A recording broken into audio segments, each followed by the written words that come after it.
Aussi vrai que jamais, on ne choisit ses parents, le minimum qu'un enfant devrait avoir, est de pouvoir grandir avec ses parents. Nadine en tout cas aurait voulu avoir le droit de choisir, de grandir avec ses parents, ou au moins l'un d'entre eux. Malheureusement les aléas de la vie en ont décidé autrement. Née d'un papa élite dans le corps armé et d'une mère femme au foyer, Nadine, à sa naissance, perd sa mère en couche, de suite de complications. Son père, Olivier, dut mettre une pause à sa carrière pour élever sa fille.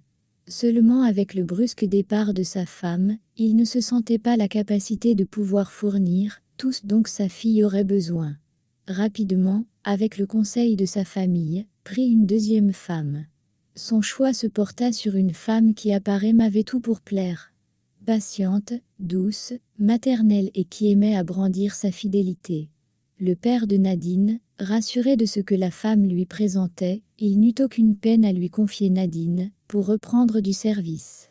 Olivier était un homme de carrière, il n'eut aucun mal à très vite gravir les échelons de l'ascension sociale. Pendant près de 5 ans, il ne remarqua rien dans le comportement de sa fille. Il la trouvait réservée, très silencieuse et souvent dans son coin. Il pensait que cela était la nature de son enfant, et ne prêta pas plus attention que ça. Il pensait avoir la garantie que tout allait bien. Un jour, alors qu'il était à son travail, à la base, il sentit monter comme une émotion, qui lui rappela sa défunte épouse, des moments heureux qu'ils avaient eu à vivre, le fait qu'aujourd'hui, elle ne soit plus là. Qu'au moins leur union avait laissé une trace.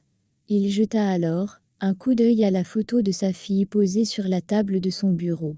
Il ressentit un besoin viscéral d'écouter le son de sa voix. Jamais, depuis le décès de sa femme, il n'avait ressenti ce besoin-là. Il prit le combiné, question de la voir au bout du fil, mais il se rappela qu'elle devait être à l'école. Et une idée lui vint, de rentrer à la maison séance tenante.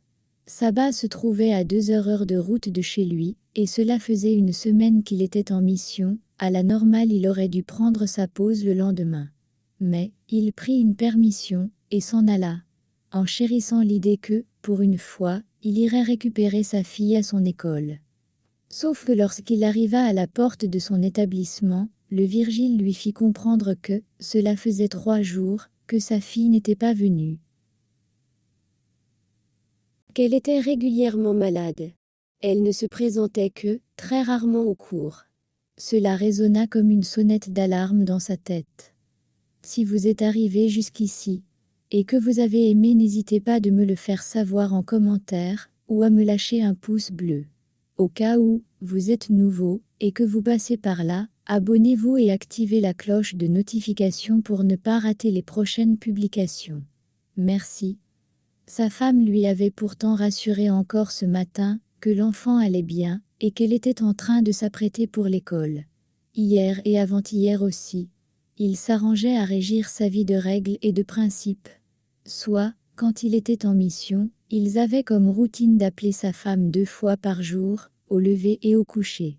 C'était la première fois, pour lui, de sortir des chantiers battus, ou d'agir sous impulsion. De prime abord, il avait peur de ce qu'il allait découvrir. Il se disait que, sûrement son adorable femme, ne souhaitait pas l'inquiéter sur l'état de Nadine. Mais d'un autre côté, 3 jours de maladie, cela voulait dire que c'était plutôt grave. Et si c'était régulier, comme le disait le Virgile, la cause était sûrement persistante. Il sauta dans le véhicule, et alla de toute vitesse à la maison. Quand il arriva chez lui, il trouva la ménagère que sa femme avait insisté pour recruter, à l'époque de leur mariage, afin qu'elle l'assiste dans ses tâches. Elle était gaillardement assise, les pieds croisés en maîtresse de maison, et prenait son repas sous le porche. Sa désinvolture et son aise tiqua un peu Olivier. Quand elle le vit enfin, elle écarquilla les yeux, très surprise, et directement de la peur se lut sur son visage. Il la salua, mais au même moment, il entendit un bruit, comme une petite voix étouffée, qui provenait du salon. Il entra rapidement, pour voir ce qui se passait. Ce qu'il vit le glaça le sang, jamais dans ses plus sombres pensées, ou cauchemars il n'aurait cru voir cela. Nadine, sa fille, était tenue assise dans un coin du salon, vêtue d'haillons, de la crasse sur le visage, les pieds et les mains noués, tel un sac de patates, un bâillon sur la bouche. Elle essayait de crier, tant qu'elle pouvait, les yeux étaient gonflés d'avoir longtemps pleuré, et les morves coulaient en désordre sur les narines. Il courut vers elle, la détacha et la prit dans ses bras, elle pleurait. Il entendit la barrière claquer, et se dit intérieurement qu'elle ne lui échappera pas. En voulant se diriger vers l'extérieur, pour ne pas perdre la trace de la gourgandine, il entendit la voix de sa femme, qui demandait de faire taire la morveuse, que le bruit la déconcentrait. Il sentit sa fille tressaillir fortement, arrêter de pleurer d'un coup, et le serrer plus fort. Cela voulait tout dire, du sentiment de frayeur que sa fille ressentait pour sa belle-mère. Il dut tellement se retenir pour ne pas dégainer son arme. Il déposa sa fille sur un tabouret au salon et se dirigea vers la chambre. Plus il avançait, plus il entendait distinctement la voix d'un homme avec elle. Il choisit de rebrousser chemin, car il n'était pas sûr de sa réaction, un coup était si vite parti. Il rentra, reprit sa fille dans ses bras, et fit venir des éléments de la brigade la plus proche. Donna aussi l'ordre, par la même occasion, de retrouver la ménagère, qui s'était échappée à l'instant. Olivier se sentait si impuissant sur tout ce qui se passait, il jouissait d'un très bon grade dans l'armée. Avait sous ses ordres un régiment de plus d'1 millier d'hommes. Mais il avait été incapable de protéger sa fille. Le visage et les parties visibles du corps de sa fille n'avaient pas de traces. Mais quand il souleva le vêtement, elle était zébrée de partout, lui si puissant, mais pourtant si faible. Sa fille recommença à pleurer, quand il remit le vêtement qu'il avait soulevé sur son corps, question de voir l'ampleur des dégâts. Il entendit de l'extérieur la voix de sa femme, qui disait venir faire sa fête à sa fille, puis que celle-ci continuait à pleurer. La voix de l'homme, qui disait qu'elle l'éduquait très mal, elle devrait se montrer beaucoup plus sévère.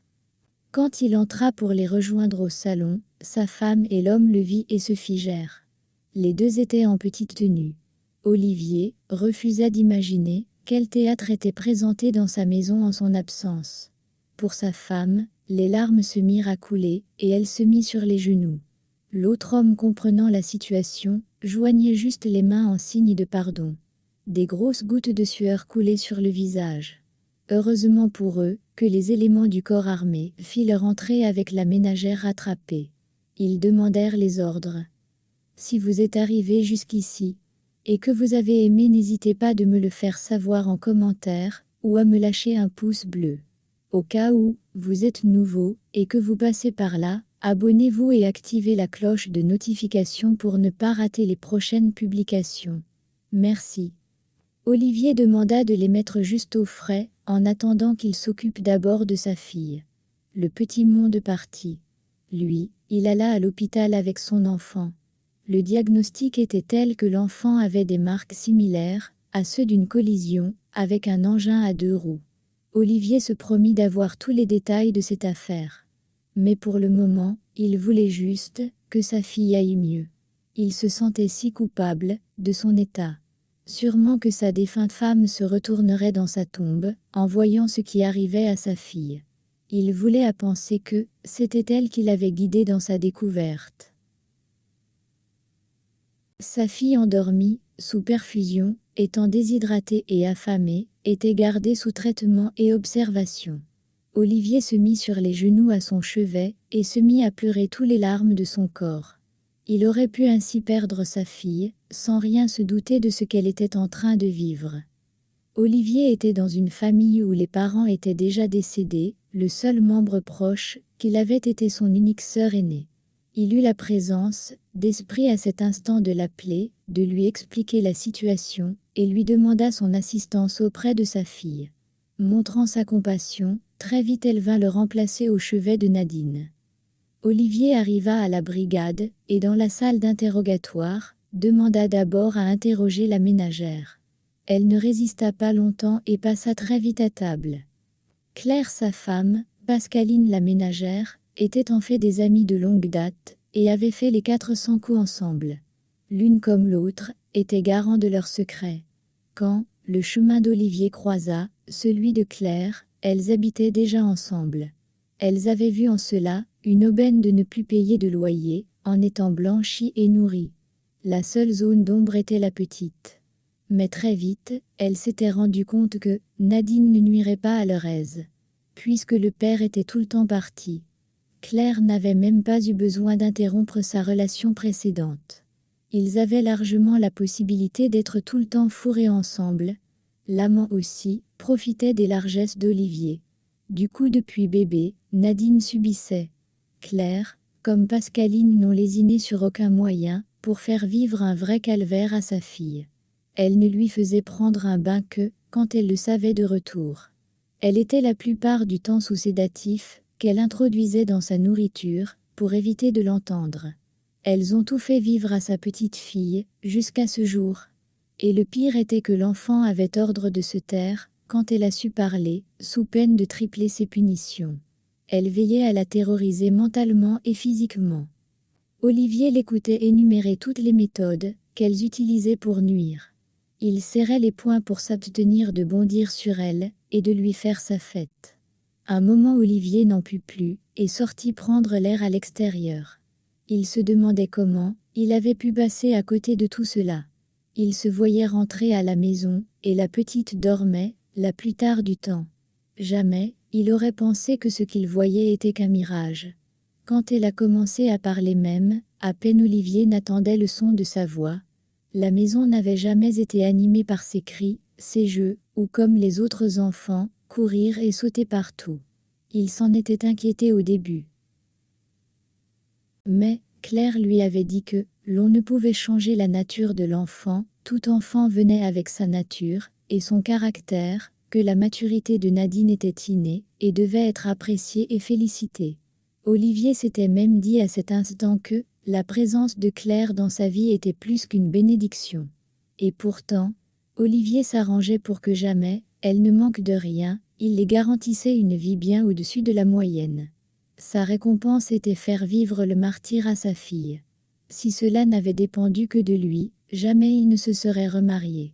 Sa sœur lui avait proposé Claire, en lui disant que jamais il ne pourrait prendre soin de sa fille, car seule une femme saurait gérer le bébé, que seule elle saurait lui inculquer la base de son éducation. Il l'avait cru. Et Olivier était allé, tout droit dans la gueule du loup, il s'en voulait tellement. Ce jour-là, il se fit la promesse de ne plus jamais vivre loin de sa fille. Il allait s'arranger à avoir des horaires de bureau, pour être plus présent pour sa fille. Quoique cela allait le coûter. La version de Claire n'était pas différente de celle de Pascaline, à la différence près que Claire plaida sa cause en disant qu'elle avait une trouble de lucidité. En d'autres termes, Olivier avait pris une folle, et l'avait confortablement installée chez lui. Claire parlait d'aller se faire soigner, pour revenir vivre à leur côté. Olivier en avait assez entendu, et préféra s'arrêter là. Il alla rester au chevet de sa fille, il savait que c'était elle qui avait le plus besoin de sa présence. Olivier la veilla, jusqu'à ce qu'elle aille mieux. Même de retour à la maison, il était présent, il ne s'éloigna pas une seule fois d'elle. Comme promis, il abandonna les missions, qui lui imposaient d'être absent en longueur de semaine, à la maison. Se casa sur les horaires de bureau, prit juste une personne de confiance, sous la base de son instinct à lui, ne souhaita aucune recommandation. Elle se chargeait des repas et du ménage. Mais le reste de temps, Olivier s'arrangeait à être présent, quand sa fille était à la maison, qu'elle soit seule ou pas. Olivier aimait ce nouveau rythme, cela lui donnait le temps de s'occuper de Nadine, de pouvoir l'entourer d'affection qui depuis sa naissance, elle avait été privée. De lui faire comprendre la valeur qu'elle avait pour lui.